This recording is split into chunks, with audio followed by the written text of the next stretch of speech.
Vaccination rollout alang sa mga personay sa City Health Office sa Cagayan de Oro City nagsugod na karong adlaw. Atong sayron ang detalye nini sa live report ni Cyril Chavez. Cyril. Yasrial, anaa sa dulan 5,000 doses sa AstraZeneca vaccine ang nadawat sa Cagayan de Oro City. Priority nga mabakunahan ni ini ang mga health workers nga senior citizen o katong wala na bakunahan sa Sinovac vaccine.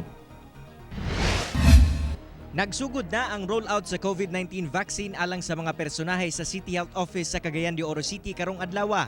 Anaa sa 200 ka mga personahe sa CHO ang target nga mabakunahan og AstraZeneca vaccine nga gikan sa kauluhan. Usa sa mga nabakunahan ang admin officer sa CHO nga si Evelyn Bombeo. Gibati kuno siya og kahadlok apan wa niya kini panumbalinga. Sanglit dugay na siya nagpaabot nga mabakunahan. Isip frontliner, warag medyo kampante na ko sa akong self, especially nga mag-atubang mi sa daghan nga client namo sa City Health. So salamat gid kaayo sa atong gobyerno. Mapasalamaton sab ang nurse nga si Mercedes Barba. Sanglit kinahanglan gayud kuno niya kini, ilabi na sa iyang trabaho.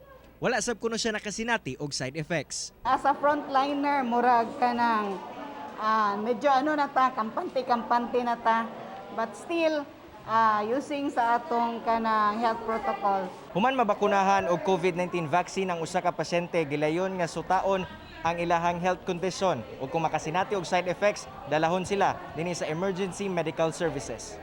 Matod sa CHO nga bisan adunay wala na bakunahan kay wala makapasar sa medical screening, nagbalampuson gihapon ang unang adlaw sa pagbakuna. Abot na sa vaccine, excited mi tanan kay syempre dugay na mi gahulat sa among ang turn nga magpabakuna. So wala ra sad mi naglisod to convince them nga magpabakuna gyud mi tanan.